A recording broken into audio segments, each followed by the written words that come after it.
si student number 1, sa item number 1, correct siya. Si student number 7, sa item number 1, wrong siya. Student number 12, sa item number 1, wrong. How do you solve for this? May formula kita. We need n, we need sd squared, we need p sub I and q sub I. Kita na siya paon. N stands for number of items. So how many items are there? In this particular example, 15 lang. Let's put 15 here. Meaning, sa formula, na n over n minus 1, this will be 15 over 14. Kaya n minus 1. What is sd squared? Are you familiar with variance? Naman, tingnan mo sa grade 11, statistics and probability. Wala, sir. Modular. So this is variance of the scores of the students. May nakita pala scores ng mga estudyante. We don't have, but we can solve for it. How can we solve for the scores? We get the sum. So si student 1 ari, how do we get the score of student 1? We simply add equals. So yun na formula lang ginasarta. Sum of what? From item number 1 to item number 15. Meaning, si student 1, 13. May squares on the lower right part. Okay, and drag to the right. All the scores will be shown. Meaning, kaya mga student take 7 over 15. Yeah, perfect. By looking at the scores, are the scores consistent? Can you say that there is consistency? Somehow. Kay Darotagas, inisip ko na sila yung tatlo, na sila ng parang kasunod, biguwain sa likod, magpupog, sa cellphone, sila na. Probably, it's somehow consistent na, but it's not very consistent. Ano na, that's just our hypothesis. But hindi na siya mabalan, consistency or reliability unless we solve for it. Okay? Now, we have some variables that we need to identify. What do you think ang meaning sa F? Frequency. Correct? Frequency of what? Frequency of correct answers.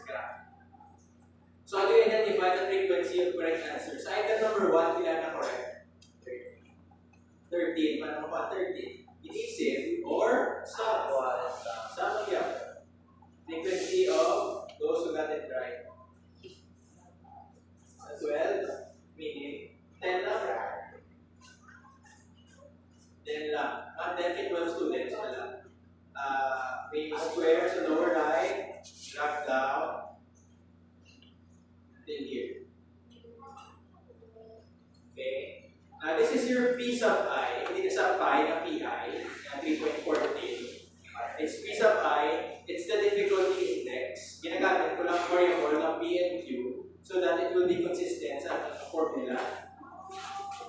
Okay, P sub I, formula na ito. Okay? Not responsive. P sub I here is the percentage of the students who got it correct. So how do you identify this? The difficulty index to the class. What percent of the class got the correct answer? Equals, ilan na correct? 10 out of 12. So wala akong imutangan 10 out of 12. I click the cell before it, frequency. So that I can drag down 9 out of 12, 10 over 12, 9 over 12, 11 over 12. Drag down.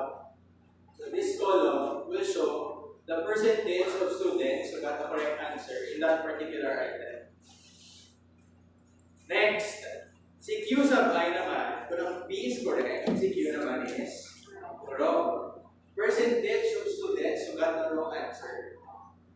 So, kung 83% ang naka-correct, bilang nagsala? So, 17%. So, how would you get that 17%? You simply subtract this from 100%. So, equals 1 minus this.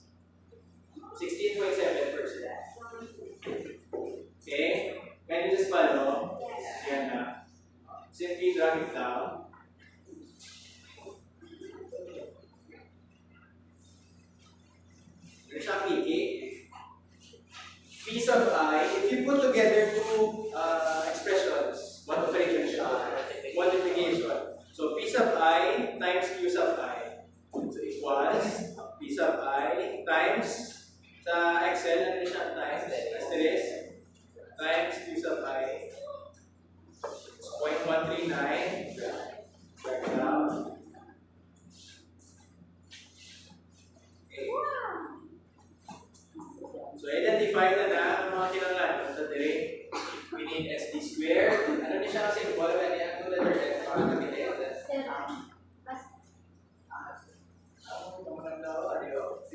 Sigma, and it means summation. Yung pamati sa math sa economy. Summation of P sub I, Q sub I. So sa dito na siya makuha. Una kasi SD squared. SD squared is the variance of the scores. So paano mo makuha ang variance? May formula in this Excel equals bar. Para namin ang class ang bar dot P. P for population. So ano pa ang variance? Ang scores naman dyan. So highlight na ilang scores. This one. Then enter. Variance is 7.8888 something. Okay? Next. Summation of P sub I, Q sub I. What do you think is the process para makuha siya? Summation. Correct. Ang total sa inyo. Summation of P sub I, Q sub I. So we simply add this column. Para tayo add equals sum. Drag down. Highlight.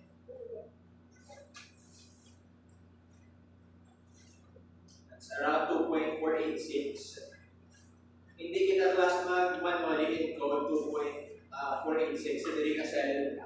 I-link lang cell para accurate siya. Equals, we link it to this cell, R21, enter, para magawa exact value niya. Hindi na siya rounded off or cut off sa 3 decimal bases. Okay? 2.486, something.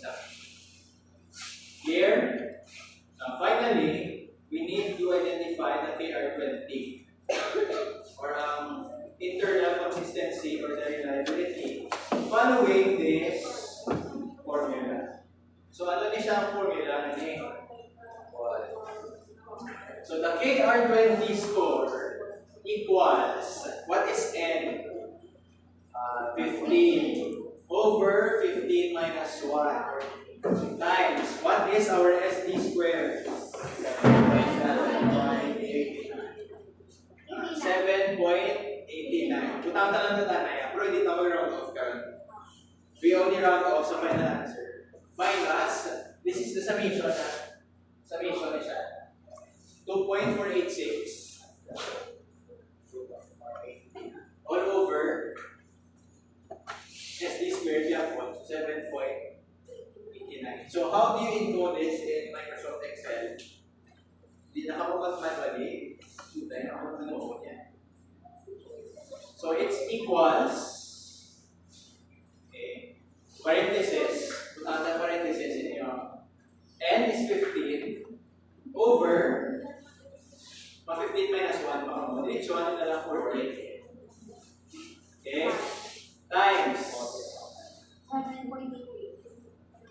Ang ari, putang parenthesis. Dua ka parenthesis, y parenthesis, isa sa kabilugan, isa sa bawah. Okay? Numerator first, SD squared, U11, minus summation of PIQI, U12, close the parenthesis, all over SD squared D1, so U11, then close the parenthesis. So dapat, may pares sa parenthesis.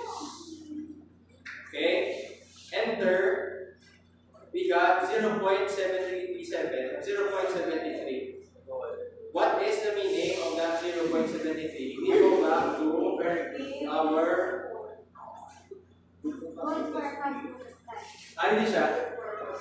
Good for